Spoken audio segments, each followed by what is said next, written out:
Assalamualaikum warahmatullahi wabarakatuh. Halo anak-anak, bagaimana kabar kalian hari ini? Semoga semuanya senantiasa dilindungi oleh Tuhan Yang Maha Esa ya. Sebelum belajar, marilah bersama-sama kita membaca doa menurut keyakinan masing-masing. Berdoa dimulai. Selesai. Baiklah, untuk hari ini kita akan mempelajari mengenai pentingnya melestarikan hewan dan tumbuhan yang mendekati kepunahan. Anak-anak, kebun binatang merupakan habitat atau tempat tinggal yang dibuat oleh manusia untuk hewan dan tumbuhan. Tetapi kalian pernah tidak sih berpikir bahwa hewan dan tumbuhan itu asalnya dari mana? Hewan dan tumbuhan itu berasal dari alam bebas. Tetapi kenapa sih manusia itu harus repot-repot membuat kebun binatang? Karena jika hewan dan tumbuhan tersebut dibiarkan di alam terbebas, itu akan punah. Seiring waktu akan punah karena manusia terlalu banyak memanfaatkan hewan dan tumbuhan tersebut, tetapi tidak banyak yang menyadari bahwa hewan dan tumbuhan itu harus dikembangbiakan kembali agar tetap hidup di alam ini, agar tidak punah gitu ya. Kemudian sebenarnya memang hewan dan tumbuhan itu mereka sangat bermanfaat bagi kehidupan manusia, bagi kehidupan sehari-harinya. Tetapi jika hewan dan tumbuhan itu tidak dirawat atau tidak dijaga dengan baik, maka mereka akan cepat atau lambat akan segera punah atau tidak akan ada lagi di dunia ini karena mereka terlalu banyak dimanfaatkan tetapi tidak dikembangbiakan kembali. Terlebih dahulu Ibu akan memberitahu apa sih manfaat hewan dan tumbuhan bagi kehidupan manusia. Manfaat hewan bagi manusia. Hewan itu bisa dimanfaatkan kulitnya, bulunya, kemudian bisa dimanfaatkan gadingnya, bisa juga dimanfaatkan daging untuk dimakan sehari-hari. Kemudian bisa juga dimanfaatkan tenaganya, seperti misalnya kerbau dipakai untuk bertani atau kuda dipakai untuk menarik untuk mengendarai delman seperti itu ya. Kemudian apa sih Bu manfaat dari tumbuhan? Kalau tadi hewan, sekarang manfaat dari tumbuhan adalah tumbuhan pun sama. Tumbuhan akarnya bisa dimanfaatkan, daunnya bisa dimanfaatkan, buahnya apalagi dimakan oleh manusia, bahkan sampai ke rantingnya pun bisa dimanfaatkan. Tetapi balik lagi, jika hewan dan tumbuhan itu tidak dirawat dengan benar, maka mereka akan punah.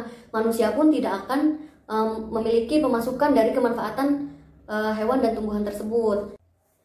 Contoh yang tidak bijaksana dalam memanfaatkan hewan dan tumbuhan antara lain, yang pertama, apabila manusia itu berburu dan menangkap ikan dengan semena-mena menggunakan kapal trawl misalnya, itu akan mengurangi populasi ikan di masa depan. Karena ikan yang diambil pun itu tidak sedikit, sangat banyak sekali yang diambil oleh petani, oleh nelayan-nelayan yang ada di laut. Kemudian juga pembangunan villa di pegunungan. Dengan membangun bangunan itu, otomatis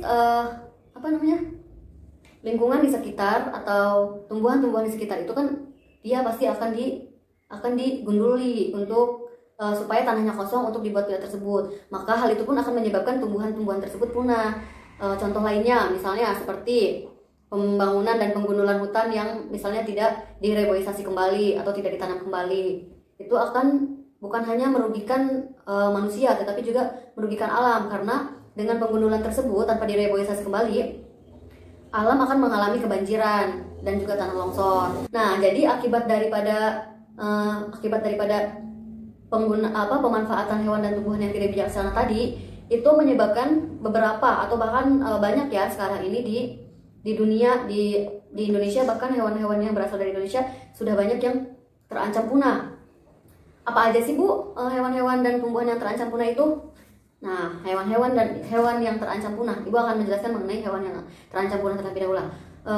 Hewan yang terancam punah itu ada orangutan, kemudian juga gajah, komodo, burung cendrawasih, maaf ya.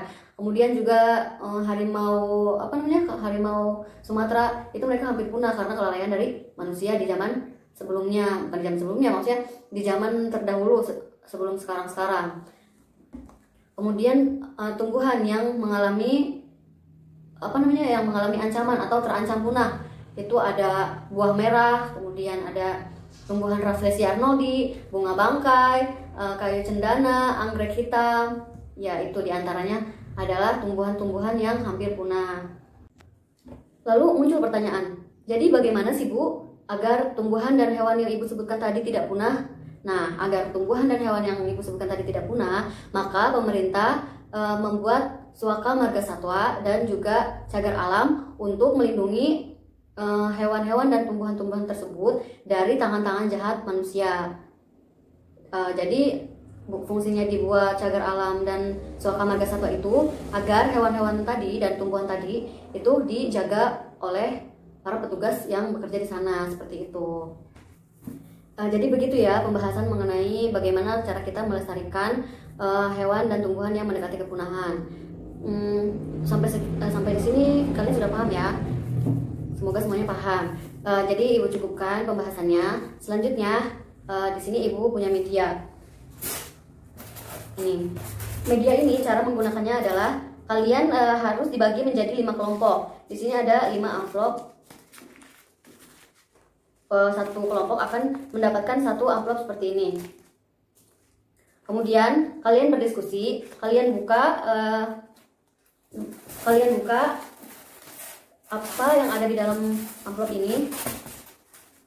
Di dalam amplop ini itu terdapat hewan-hewan atau tumbuhan berbagai macam ya.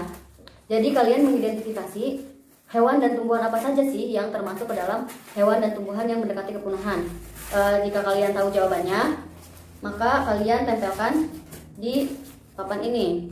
Misalnya, yang ibu buka ini, hewan yang mendekati kepunahan adalah hewan anua, maka kalian bisa menempelkannya di sini, begitu ya. Baiklah ya anak-anak, pelajaran hari ini mungkin ibu cukupkan sampai di sini saja. Semoga pelajaran yang tadi sudah ibu bahas bisa kalian serap dengan baik dan bermanfaat bagi kehidupan sehari-hari.